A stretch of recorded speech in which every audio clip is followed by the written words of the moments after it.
దేవునికి స్తోత్రం. మీ అందరికీ వందనాలు. ఈ దినం కొరకు ఏర్పరచబడినటువంటి లేఖన భాగం చదువుకుందాం రండి.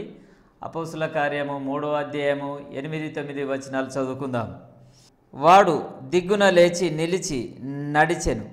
నడుచుచూ గంతులు వేయుచు దేవుని స్తుతించుచు వారితో కూడా దేవాలయంలోనికి వెళ్ళెను. వాడు నడుచుచు దేవుని స్తుతించుట ప్రజలందరూ చూచి ఆమేన్. దేవునికి స్తోత్రం. హల్లెలూయా, హల్లెలూయా, హల్లెలూయా. మన ప్రభువును ప్రియరక్షకుడైనటువంటి యేసుక్రీస్తు ప్రశస్తమైన నామంలో మీ అందరికీ ప్రత్యేకమైన వందనాలు తెలియజేస్తున్నాను. Good morning, have a nice day. Maranatha, shalom. మరొక పర్యాయం మీరు టీవీ ఆన్ చేయగానే మీ గృహాల్లోకి వచ్చినట్లుగా, మీ గృహాల్లోనే టీవీలో కనిపించడానికి దేవుడు నాకు ఇచ్చిన అవకాశాన్ని బట్టి నేను దేవుడి నామాన్ని మహిమపరుస్తున్నాను. ఇది శుభవర్తమానము కలిగిన దినం అని 2వ రాజుల గ్రంథము 7వ అధ్యాయంలో రాయబడింది. This is the day of good news. This is God's day. Good morning అనకూడదు, గాడ్ మార్నింగ్ అనాలి అని ఒక దేవుజనుడు నాతో అన్నాడు. గుడ్ మార్నింగ్ మంచిదే, కానీ God morning, yes, God's morning. ఇది మార్నింగ్ మాత్రమే కాదు, గాడ్స్ డే. ఇది బ్లెస్డ్ డే. ఇది దేవుని స్తోత్రం. హల్లెలూయా. మీరు మీ కుటుంబ సభ్యులు చక్కగా ఉన్నారని నేను భావిస్తున్నాను. ఆత్మీయ క్షేమంగా ఉన్నారని నేను భావిస్తున్నాను. ఆత్మలో ఎదుగుతూ ఉన్నట్లయితే ఆ జీవితము ఆనందకరంగా మారుతుంది. నీవున్న నా గృహము ఆనంద నిలయము అని భక్తుడు పాడాడు. యేసు ఉన్నటువంటి నిలయం, యేసు ఉన్నటువంటి స్థలం. సంసార జీవితమైన, సేవా జీవితమైన, సామాజికమైన జీవితమైన యేసును కలిగినప్పుడు అది అద్భుతంగా మారుతుంది. దేవుని స్తోత్రం. హల్లెలూయా. రండి, మనం ఈ సమయంలో దేవుని వాక్యాన్ని ధ్యానించుకుందాం. మీరు ఈ కార్యక్రమం చూస్తున్న సమయానికి నేను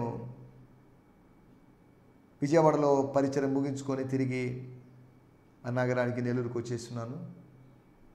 నిన్న విజయవాడ నగరంలో మీటింగ్ చక్కగా జరిగింది. మీటింగ్ల సీజన్ ఆరంభమైంది. Summer season, meeting season, examination season నుంచి మరలా పిల్లలకి జరిగేటువంటి ఏమంటారు ఫస్ట్ యూనిట్ టెస్ట్, అటువంటిది ఏదైనా టెస్ట్ స్కూల్ ఓపెనింగ్ చేసి స్టార్టింగ్లోనే ఇంచుమించు ఒక సీజన్ అనమాట. మార్చ్, ఏప్రిల్, మే, జూన్, ఇంచుమించు 4 నెలలు బిజీ సీజన్ దేవుజనులకి. వేరు వేరు చోట్ల మీటింగ్స్, సమ్మర్ హాలిడేస్ కనుక మీటింగ్స్ ఏర్పాటు చేసుకుంటున్నారు. ఆ మీటింగ్స్లో దేవుజనులుగా మేము వెళ్ళేసి వాక్యం బోధిస్తూ వస్తున్నాం. 20, 21 తేదీల్లో నేను హైదరాబాద్లో ఉంటాను. అంతేకాకుండా 22వ తేదీ నడిపూడి అనేటువంటి ప్రదేశంలో పశ్చిమ గోదావరి జిల్లాలో ఉంటాను. 23వ తేదీ ఉదయము సాయంకాలము పశ్చిమ గోదావరి జిల్లాలో ఒక ప్రాంతంలో కేపీ పాలెం, కుమ్మరపురుగు పేరుపాలెం అనేటువంటి ప్రదేశంలో ఉదయం పాస్టర్ సంజీవ్ గారి చర్చిలోను, సాయంకాలం పాస్టర్ జే గిదియోన్ గారి చర్చిలో వాక్య పరిచయం చేస్తాను. కనుక ఈ సమ్మర్లో జరిగేటువంటి మీటింగ్స్ అన్నిటి కొరకు మీరు ప్రత్యేకంగా ప్రార్థించాల్సిందిగా కోరుతున్నాను. మీటింగ్స్ పెట్టడం ద్వారా మాబోటి దేవుజనులు వెళ్ళి ప్రసంగించడం కానీ, ఆ మీటింగ్ నిర్వహించుకున్న వాళ్ళు మీటింగ్ నిర్వహించడం ద్వారా అది వారికి ఆశీర్వాదకరంగా ఉన్నట్లుగా ప్రత్యేకంగా ప్రార్థించాల్సిందిగా కోరుతున్నాం. స్తోత్రం. ఈ కూడికల్లో సందేశం తర్వాత రోగ శాంతి కోసం, లేకపోతే హీలింగ్ కోసం, డివైన్ హీలింగ్ కోసం, దైవికమైన స్వస్థత కోసం ప్రార్థన చేయించుకోవడానికి కొంతమంది వస్తారు. అప్పుడు దేవుడు కార్యం జరిగించినట్లుగా, యేసునామంలో జరుగుతున్న ప్రార్థనల ద్వారా వారికి స్వస్థతను దేవుడు కలుగించినట్టుగా ప్రత్యేకంగా ప్రార్థించాల్సిందిగా కోరుతున్నాం. స్తోత్రం. హీలింగ్ జరగాలి, సాల్వేషన్స్ జరగాలి, రివైవల్ జరగాలి, అనగా రక్షణ జరగాలి, స్వస్థతలు జరగాలి, ఉద్యోగం కలగాలి. కాబట్టి ఇలా కలగాలని, ఆది సంఘంలో జరిగినట్లుగా ఇలా జరగాలని, యేసు కాలంలో జరిగినట్టుగా ఇలా జరగాలని కోరుకుంటున్నాను. స్తోత్రం, స్తోత్రం. హల్లెలూయా. రండి, మనం ఈ సమయంలో దేవుని వాక్యాన్ని ధ్యానించుకుందాం. నిన్నటి ఎపిసోడ్లో మనము 4 విషయాలు ఆలోచించాం. దాతృత్వం, ధారాళంగా ఇవ్వాలని దేవుని బిడ్డలు. ఇవ్వడం అంటే ఈయన ఏదో ఈ ప్రోగ్రామ్కి స్పాన్సర్ చేయడం గురించి మాట్లాడుతున్నారేమో, పరోక్షంగా మాట్లాడుతున్నారేమో, లేకపోతే మాట్లాడబోతున్నారేమో అనుకుంటున్నారేమో. స్పాన్సర్ చేయమని నేను ఎప్పుడు అడగను. కానీ ఒకవేళ దేవుడు మీతో మాట్లాడితే మీరు స్పాన్సర్ చేయకుండా ఉండలేరు. Sponsoring is not important, praying is important, spiritual support is important. ఇప్పటివరకు 1170 ఎపిసోడ్లు చేయడానికి ప్రభు సాయం చేశాడు. స్తోత్రం. 2000 ఎపిసోడ్లు, దాంతో ఆపం. 3000, 4000, 5000, 10,000. దేవుని స్తోత్రం. ఇంతకుముందు మన నెల్లూరు నగరంలో ఉన్నటువంటి టెడ్డీ టీవీ, ఆ టెడ్డీ టీవీలో సుమారు 213 ప్రసంగాలు చేయడానికి ప్రభు సాయం చేశాడు. ఇక ఎవరికి వాళ్ళ సొంత ఛానల్స్ ఉన్నాయి, అనగా యూట్యూబ్ ఛానల్స్ ఉన్నాయి కనుక ఈ లోకల్ ఛానల్స్ మీదనో లేకపోతే శాటిలైట్ ఛానల్స్ మీద ఎవరు ఆధారపడడం లేదు.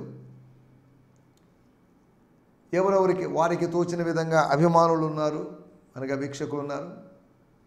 దేవుని సేవ జరుగుతుంది. అందును బట్టి నేను ప్రభు నామాన్ని మహిమపరుస్తున్నాను. దేవుని స్తోత్రం. మనము దాతృత్వాన్ని గురించి మాట్లాడుకున్నాం, ధారాళంగా ఇవ్వాలని.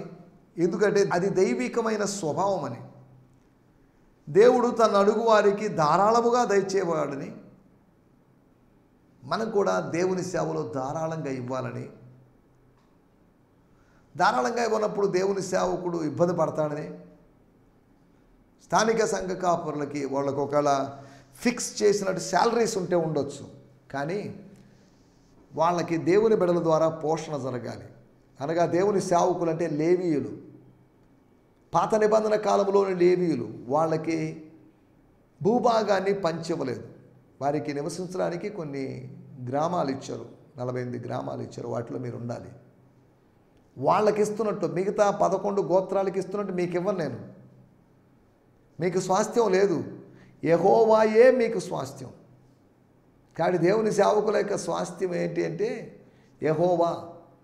బిల్డింగ్ కాదు, అపార్ట్మెంట్లు కాదు, లేదా ఇంకా ఏంటో కాదు. నిజ దేవుని సేవకుని యొక్క స్వాస్థ్యము యెహోవాయే. తనకు ఏమీ లేనప్పటికీ అన్నీ కలిగిన వాడుగా ఉంటాడు. తాను దరిద్రుడైనప్పటికీ విశ్వాసులను రాజులుగా చేయగలిగినటువంటి సామర్థ్యం కలిగిన వాడు దేవుని సేవకుడు. కాబట్టి విషయాలన్నీ దయచేసి జ్ఞాపకం చేసుకుందాం. దాతృత్వాన్ని గురించి చెప్పినప్పుడు మాసిదోనియాలోని సంఘముల వారు బహు విస్తారంగా ఇచ్చారు. వాళ్ళు అలా ఇస్తారని అనుకోలేదండి. వాళ్ళ యొక్క దాతృత్వం అద్భుతమండి అని పౌలు గారు చెప్పినటువంటి మాటలు మనం 2 కొరింథీ పత్రిక 8వ అధ్యాయంలో చూడగలం. మనం కలిగిన దాన్ని ఇవ్వాలని, కష్టపడి సంపాదించుకున్న దాన్ని ఇవ్వాలని. అన్యాయంగా అక్రమంగా సంపాదించుకునేది నిలవదని, దానివల్ల ప్రయోజనం లేదని, అది చినిగిపోయిన సంచులో వేసినట్టుగా ఉంటుందని ఒక వ్యక్తి చెప్పినటువంటి మాట. అన్యాయంగా అక్రమంగా సంపాదించుకున్నాం, తిన్నాం, దానివల్ల ఆరోగ్యం కూడా సరిగా లేదు. అన్యాయపు అక్రమ సంపాదనలకి గుడ్ బై చెప్పేసి వాటిని ఆపేసి ఆత్మీయంగా జీవించడం ఆరంభించాం. వచ్చేటువంటి ఆదాయ వనరులు, ఆర్థిక వనరులు కొద్దిగా ఉన్నప్పటికీ కూడా వాటిని తింటున్నప్పటికీ అద్భుతంగా ఉందండి. కాబట్టి అన్యాయపు సొమ్ము అది ఆశీర్వాదకరం కాదు. పరుల సొమ్ము పాము వంటిది అని పెద్దలు అంటారు.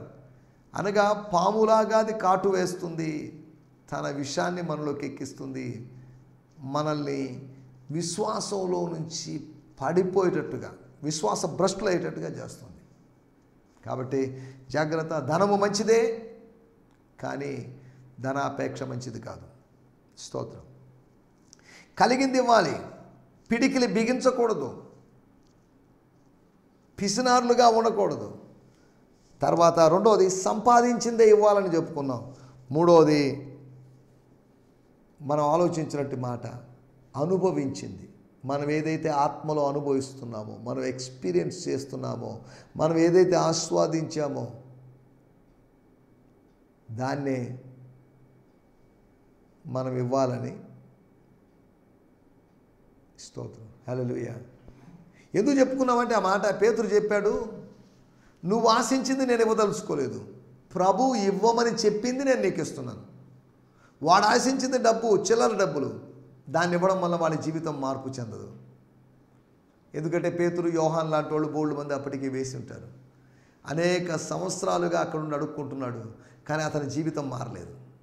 కానీ రియల్ థింగ్, నిజమైనటువంటి ఆ వస్తువు, నిజమైనటువంటి ఆర్మ్స్, నిజమైన భిక్ష పడినప్పుడే అప్పుడు జీవితం మారింది. ట్రూ థింగ్స్ వచ్చినప్పుడు మాత్రమే ఓ రియల్ జాయ్ వస్తుంది, రియల్ స్పిరిచువాలిటీ వస్తుంది. దేవుని స్తోత్రం, హల్లెలూయా. నాలుగోదిగా మనం పొందింది ఇవ్వాలి. ఏం పొందింది ఇవ్వాలి? కొరింథీ సంఘ స్థాపన చేసిన తర్వాత, కొరింథీ పట్టణంలో సంఘ స్థాపన చేసిన తర్వాత 1 సంవత్సరం 6 నెలలు ఆ పట్టణంలో ఉండి, ఆ పట్టణంలో బాగా ప్రయాసపడిన తర్వాత, ఎఫెసీ పట్టణంలో 3.5 సంవత్సరాలు ఉన్నాడట. 1.5 సంవత్సర కాలము ఆయన కొరింథీలో ఉన్నాడట. అనగా ఎంత సమయం గడిపినా, ఏ పట్టణంలో గడిపినా అక్కడ ప్రభువు నామాన్ని మహిమపరచడం అనే ఉద్దేశం మాత్రమే పౌలు కలిగి ఉన్నాడు. మనకు కూడా మన సొంత అవసరాలు నెరవేర్చుకోవడానికి కాదు, ఇతరుల అవసరతల్లో మనం పాలి భాగస్తులు కావడానికి, వాళ్ళకి అవసరతలు తీర్చడానికి దేవుడు మనకు ధనాన్ని ఇచ్చాడు. 4వ విషయం, మనం ఆలోచించిన విషయం, మనం పొందింది ఇద్దాం. సంఘ కాపరి పొందింది సోమవారం నుంచి శనివారం దాకా పొందుకున్న దాన్ని ఆదివారం ప్రజలకు ఇవ్వాలి, ప్రసంగంలో నుంచి ఇవ్వాలి. స్తోత్రం. కాబట్టి వీటి గురించి ఇచ్చేటువంటి ప్రిన్సిపల్స్ అని నేను అనలేదు, విత్తడం కోయడం అని నేను అనలేదు. ప్రాస్పరిటీ ప్రీచర్స్ బోధించినట్లుగా దాతృత్వాన్ని గురించి చెప్పినప్పుడు నా ఉద్దేశం అది కాదు. మనం కలిగిన దాన్ని ఇవ్వడం, కష్టపడి సంపాదించిన దాన్ని ఇవ్వడం, క్రీస్తు అనుభవించిన దాన్ని ఇవ్వడం, తర్వాత మనము పొందింది క్రీస్తు ద్వారా పొందుకున్నది, ఒక డ్రీమ్ కావచ్చు, ఒక విజన్ కావచ్చు, ఒక రెవల్యూషన్ కావచ్చు, ఏదేమన్నప్పటికీ వీటిని మనం ఇవ్వాలని కొరింథీ సంఘానికి అది పౌలు ఇచ్చాడని మనం గత ఎపిసోడ్లో ఆలోచించాం. రండి, మనం ఈ సమయంలో ఈ దినంపు ధ్యానము కొరకై ఏర్పాటు చేయబడినట్టు లేఖన భాగం అపోస్తుల కార్యములు, book of acts 3rd chapter 2 వచనాలు మనం చదువుకోబోతున్నాం. 8 and 9. వాడు దిగ్గున లేచి నిలిచి నడిచెను, నడుచుచు ఎస్ వారితో కూడా దేవాలయంలోనికి వెళ్ళెను. వాడు నడుచుచు దేవుని స్తుతించుట ప్రజలందరూ చూచి. దేవుని స్తోత్రం, హల్లెలూయా, స్తోత్రం. ప్రజలందరూ భౌతికమైన దృష్టి కలిగిన వాళ్ళే, భౌతికమైన చూపు కలిగిన వాళ్ళు, ఎవరు గుడ్డోళ్ళు కాదు. వాళ్ళు భౌతికమైనటువంటి చూపు కలిగిన వాళ్ళే కానీ ఆత్మీయ చూపు లేని వాళ్ళు, ఆత్మీయ గుడ్డి వాళ్ళు. సరే, దేవుని స్తోత్రం. వాడుక భాషలో కూడా మనం చదువుకుందాం. 8, 9 వచనాలు. అతడు గంతేసి నిలబడి నడవటము మొదలు పెట్టాడు.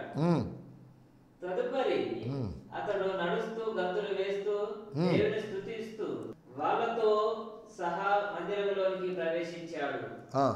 మందిరంలో ఉన్న వాళ్ళంతా అతడు నడవటము దేవుని స్తుతించటము చూశారు. దేవుని స్తోత్రం. 7, 8 కలిసి ఉన్నాయి. Peter held out his right hand to the crippled man as he pulled the man to his feet. Suddenly power surged into his crippled feet and ankles. The man jumped up, stood there for a moment stunned, and then began to walk around. As he went into the temple courts with Peter and John, the leper for joy and shouted praises to God. దేవుని స్తోత్రం. తర్వాత 9వ వచనం, చిన్నది వచ్చిన కాబట్టి, when all the people saw him jumping up and down and heard him glorifying God. అతడు దేవుని మహిమపరచడం వాళ్ళు చూశారని రాయబడి. అనగా దేవుని స్తుతించడం, మహిమపరచడం అంతా ఒకటేనండి. ఇందులోంచి 4 విషయాలు లేకపోతే 5 విషయాలు మీకు జ్ఞాపకం చేయాలని ఆశిస్తున్నాను. దీన్ని ఆధారంగా చేసుకుని, ఇందులోంచి అనేది కాదు. స్తుతించుట మన టైటిల్, సనుక్కోవడం కాదు. ప్రైజింగ్ ఇంగ్లీష్లో పాఠం ఉంది కదా, praise him in the morning, praise him in the noon time, praising when the sun goes down. Praise చేయండి, స్తుతించండి. ఎందుకు? వై? పరలోకంలో చేసే పని అదే, దేవదూతలు చేసే పని అదే. దేవదూతల ప్రసంగాలు చేసుకోవడం లేదు, ఒకరికొకరు ప్రసంగాలు చేసుకోవడం లేదు. They were praising God, they are praising God since years and years. స్తోత్రం. వారు యుగ యుగాలు వాళ్ళు అలా చేస్తూనే ఉంటారు. స్తోత్రం. ప్రైజింగ్, స్తుతించడం. స్తుతి చేయడము యథార్థవంతులకు శోభస్కరము అని రాయబడింది. Praising is a good thing. దేవుని మహిమపరచుట, స్తోత్రమును అర్పించుట అది మనోహరం. స్తుతియాగమును అర్పించువాడు నన్ను మహిమపరుచున్నాడు. బలియాగం కాదు, స్తుతియాగం. స్తోత్ర బలిని అనగా స్తోత్రం అని చెప్పడాన్ని, స్తుతించడాన్ని, కృతజ్ఞత భావముతో స్తోత్రం చెప్పడం. దేవునికి స్తోత్రం. వీటి గురించి మనం కొద్దిగా ఆలోచించబోతున్నాం. 5 విషయాలు త్వరగా మనం చూసుకుందాం. దేవుని స్తోత్రం. హల్లెలూయా. మొట్టమొదటి మాట 3వ అధ్యాయం 8వ వచనం. వాడు దిక్కున లేచి నిలిచి నడిచెను. నడుచుచు గంతులు వేయుచు దేవుని స్తుతించుచు వారితో కూడా దేవాలయంలోనికి వెళ్ళెను. గంతులు వేయుచు దేవుని స్తుతించుచు, గంతులు వేయుచు స్తుతిస్తూ. స్తోత్రం. గంతులు వేస్తూ స్తోత్రం చెప్పగలడా ఎవరైనా? ఎస్, చెప్పచ్చు. It's possible.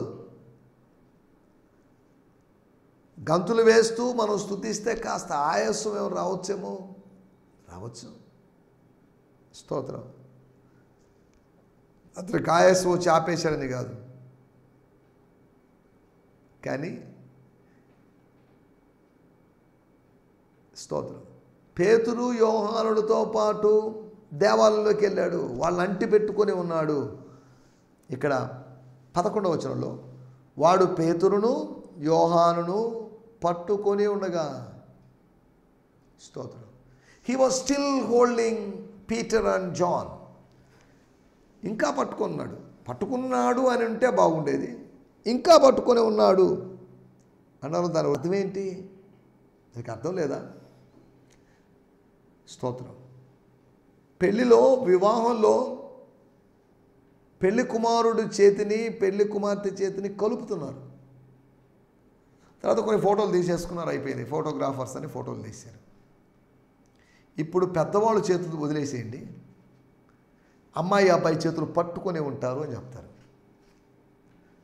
వాళ్ళు పట్టుకునేటట్టు చేశారు, అయిపోయింది, ఇక మీరు వదిలేసేయండి అంటారు. వాళ్ళిద్దరు పట్టుకొని ప్రమాణాలు చేస్తున్నారు. ఎందుకు చెప్తున్నానంటే, పట్టుకొని ఉండడము, వీళ్ళందరూ పట్టుకునేదానికి ఇంకో మాట కూడా చెప్తాను. ఆదికాండం 19వ అధ్యాయంలో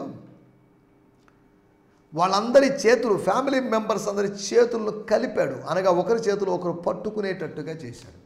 ఏంజల్స్ అనగా 2 మనుషులు విడిగా ఉన్న చేతులను కలిపాడు. విడిగా ఉన్నటువంటి వ్యక్తుల్ని దేవుడు కలిపాడు. దేవుని స్తోత్రం. అక్కడ భార్యాభర్తలు విడిగా ఉంటే దేవుడు వాళ్ళని కలపాలనుకుంటున్నాడు, వాళ్ళని కలిపి కుట్టాలనుకుంటున్నాడు. స్తోత్రం. హల్లెలూయా. 5 విషయాలు మీకు జ్ఞాపకం చేస్తాను. 1, నంబర్ 1, గంతులు వేయిచూ స్తుతిస్తున్నాడు. గంతులు వేస్తూ స్తుతిస్తున్నాడు. గంతులు వేయడం అంటే హీ వాస్ డాన్సింగ్ అని ద మెసేజ్ బైబిల్లో రాయబడింది. అనగా ఊరినే స్తుతించలేదు, ఆ స్తుతితో ఏదో కలిసింది, ఆనందముతో ఆరాధన కలిసింది. అంతేగా, ఆరాధన ప్లస్ ఆనందము 2 కలుసుకున్నాయి. స్తోత్రం. చాలా చోట్ల లేకపోతే చాలా సార్లు మన ఆరాధనలో ఆనందం ఉండదు. ఏదో ఆచారంగా చేయాలి కదా, ఆ స్తోత్రం చెప్పి 4 స్తోత్రాలు చెప్పి 5 స్తోత్రాలు చెప్పి కొంతసేపు స్తోత్రం చెప్పి ఇప్పుడు అయిపోయి 4 పాటలు అయిపోయినాయి కాబట్టి కొద్దిసేపు స్తుతించాలి, పాటల తర్వాత స్తుతించాలి, ఆరాధన చేయాలి, అందరూ లేచి నిలబడాలి. కాబట్టి ఇది ఒక ఫార్మాలిటీ. ఆరాధన అనేది ఒక ఫార్మాలిటీగా చేయాల్సిన కార్యక్రమం కాదు. ఆరాధన అనేది ఒక ఆత్మ సంబంధంగా ఆత్మతోనూ సత్యముతోనూ ఆరాధించాలి. కాబట్టి అతడు గంతులు వేస్తూ స్తుతించాడు. ఒకటి గంతులు వేస్తూ స్తుతించడం. తర్వాత 3వ అధ్యాయం 9వ వచనం, వాడు నడుచుచు దేవుని స్తుతించుట, వాడు నడుచుచూ స్తుతించుట. పైనేమో 8వ వచనములో గంతులు వేస్తూ స్తుతించాడు, ఇప్పుడు నడుస్తూ దేవుని స్తుతించాడు. స్తోత్రం. అనగా ఆ గంతుల యొక్క వేగం తగ్గింది, గంతులు నడక స్థాయిలోకి మారాయి. వాడు గంతులు వేసి స్తుతించి ఆపేశాడని కాదు, గంతులు వేసి స్తుతించి అక్కడ తాగిపోలేదు, నడుస్తూ స్తుతిస్తున్నాడు. ఇక చెప్పాలంటే నడుస్తూ ప్రార్థిస్తున్నాడు, నడుస్తూ స్తోత్రం, తనకు వచ్చి రానటువంటి స్తుతి పదాలు పలుకుతున్నాడని. 1000 స్తుతులు అనేటువంటి పుస్తకం తీసుకొచ్చి దానిలో చదువుతున్నాడని కాదు అని అర్థం. రోజులో అక్కడక్కడ 1000 స్తుతులు అనే పుస్తకాల్ని వాడుతున్నారు స్తుతించడానికి. సరే, వాటిల్లోకి వెళ్ళలేదు. ఒకటి గంతులు వేస్తూ స్తుతించడం, రెండోది వాడు నడుస్తూ స్తుతించడం. స్తోత్రం. నీకు నాకు నడక ఇచ్చి ఆరాధన చేయడానికి, ఆరాధన ఆలయానికి వెళ్ళడానికి అవకాశం కలిగించిన దేవునికి మనం స్తోత్రం చెప్పాలి. స్తోత్రం. హల్లెలూయా. 3వ విషయం నేను మీకు జ్ఞాపకం చేస్తాను. అపోస్తుల కార్యములు 2వ అధ్యాయము 46వ వచనం. Book of acts. వారు ఏక మనస్కులై ప్రతి దినము దేవాలయములో తప్పక కూడుకొనుచు ఇంటింట రొట్టె విరుచుచు దేవుని స్తుతించుచు. ఇంటింట రొట్టె విరుచుచు, విరిచి అని కాదు, విరుచుచు దేవుని స్తుతించుచు. విరుస్తూ స్తుతిస్తున్నారు. విరవబడిన దాన్ని బట్టి స్తోత్రం. స్తోత్రం. నీ జీవితం కూడా దేవుని చేతిలో రొట్టెగా మారి విరవబడింది అనుకోండి, అది ఎంత అద్భుతం. స్తోత్రం. హల్లెలూయా. విరవబడాలి. స్తోత్రం. విరుచుచు, విరిచిన తర్వాత కాసేపటికి కృతజ్ఞతాస్తులు చెల్లించి అని కాదు, రాయబడిన మాట. స్తోత్రం. హల్లెలూయా. ఇంటింటా రొట్టె విరుచుచు దేవుణ్ణి స్తుతించుచు, తర్వాత ప్రజలందరి దయ పొందిన వారై, ప్రజలందరి వలన దయ పొందిన వారై. అనగా ఇలా స్తుతించడం వల్ల దైవదయ వచ్చింది. మనుషుల దయ కాదు, దేవుని దయ వచ్చింది. తర్వాత మనుషుల దయ వచ్చింది. దేవుని స్తోత్రం. హల్లెలూయా. తర్వాత ఆ విషయాన్ని నేను మీకు జ్ఞాపకం చేస్తాను. లూకా సువార్త 17వ అధ్యాయం 16వ వచనం. గొప్ప శబ్దముతో దేవుని మహిమపరచుచు, గొప్ప శబ్దంతో, with great sound, great voice, తిరిగి వచ్చి ఆయనకు కృతజ్ఞతాస్తుతులు చెల్లించుచు. చాలండి. తిరిగి వచ్చి కృతజ్ఞతాస్తుతులు చెల్లించుతూ, తిరిగి వచ్చి సరే, వస్తూ కూడా స్తుతిస్తూ వచ్చాడు. తనకి ఆశ్చర్యంగా ఉంది తన దేహంలో జరిగిన మార్పు. యేసు చెప్పిన మాటకు లోబడితే ఇంత అద్భుతం జరుగుతుందా? తిరిగి తిరిగి వచ్చే వాళ్ళందరూ దేవునికి స్తోత్రం చెప్పాలి. తప్పిపోయిన కుమారుల్లాగా, తప్పిపోయిన కుమార్తెలాగా, తప్పిన కుమార్తె లేదనుకోండి, తిరిగి రావడం, కమింగ్ బ్యాక్. ఎవరైతే పంపారో వాళ్ళ దగ్గరికే, వాళ్ళని కనుగొని వాళ్ళ దగ్గరికే తిరిగి రావడం, తిరిగి వస్తూ దేవుణ్ణి స్తుతిస్తూ. లూకా సువార్త 2వ అధ్యాయంలో మనం గమనిస్తే 20వ వచనం, అంతటా ఆ గొర్రెల కాపర్లు తమతో చెప్పబడినట్టుగా తాము విన్న వాటిని కన్న వాటిని గూర్చి దేవుని మహిమపరచుచు స్తోత్రము చేయుచు తిరిగి వెళ్ళిరి. స్తోత్రం. గొర్రెల కాపర్లు తమతో చెప్పబడినట్టుగా తాము విన్న వాటిని కన్న వాటన్నిటిని గురించి దేవుని మహిమపరచుచు స్తోత్రం చేయొచ్చు తిరిగి వెళ్ళి, అనగా జ్ఞాపకం చేసుకుంటూ స్తుతిస్తున్నారు. అరే, మరి ఎలా మాట్లాడింది, యోసేపు ఇలా మాట్లాడాడు, అరే ఎంత అద్భుతంగా ఉన్నాయి. అనగా వాళ్ళు వాటిని రిమైండ్ చేసుకుంటూ, కన్న వాటిని విన్న వాటి గురించి. అయినా ఎన్నైనా అనుకోండి, ఆ దేవదూత అబ్బా అద్భుతం అండి అంటే ఇలా మాట్లాడుకున్నారని కాదు, కన్న వాటిని విన్న వాటి గురించి జ్ఞాపకం చేసుకుంటూ స్తుతిస్తూ, ఒకటి గంతులు వేస్తూ స్తుతిస్తూ, రెండోది నడుస్తూ స్తుతిస్తూ, మూడోది రొట్టె విరుస్తూ స్తుతిస్తూ, నాలుగోది తిరిగి వచ్చి స్తుతిస్తూ. స్తుతి చాలా ప్రాముఖ్యం. తిరిగి వచ్చి దేవుని స్తోత్రం. 5వ విషయాన్ని నేను మీకు జ్ఞాపకం చేస్తాను. కొలసీ పత్రిక 2వ అధ్యాయము 6, 7 వచనాలు. కావున మీరు ఆయన యందు వేరుపారిన వారై ఎస్, ఆయనందు ఆ ఇంటి వల్ల కట్టబడుచు మీరు నేర్చుకున్న ప్రకారంగా విశ్వాసమందు స్థిరపరచబడుచు కృతజ్ఞతాస్తుతులు చెల్లించుట యందు విస్తరించుచు. అక్కడ రాయబడిన మాటలు మీరు నేర్చుకున్న బోధ ప్రకారంగా, లేకపోతే నేర్చుకున్న దాని ప్రకారంగా, అనగా నేను మీకు బోధించిన దాని ప్రకారంగా విశ్వాసమందు స్థిరపరచబడుచు కృతజ్ఞతాస్తులు చెల్లించుట యందు విస్తరించండి. అనగా అలా స్థిరపరచబడుచు కృతజ్ఞతాస్తుతులు చెల్లించండి, స్తుతి చెల్లించండి. స్థిరపరచబడుతూ స్తోత్రం చెప్పాలి. స్తోత్రం, గంతులు వేస్తూ స్తోత్రం, నడుస్తూ స్తోత్రం, రొట్టె విరుచూ స్తోత్రం, తిరిగి వస్తూ స్తోత్రం. స్తోత్రం, స్థిరపరచబడుతూ స్తోత్రం, ప్రతిదానికి స్తోత్రం. స్తోత్రం, హల్లెలూయా. అనగా స్తోత్రం అంటే హల్లెలూయా అని చెప్పుకోవడం లాంటిది. దేవునికి స్తోత్రం అని చెప్పడం, దేవుని స్తుతించాలని చెప్పడం, దేవుని స్తుతించమని ఒకరినొకరు ప్రోత్సహించుకోవడం. స్తోత్రం, హల్లెలూయా. నా మాటలు నేను ఇక్కడ ముగిస్తున్నాను.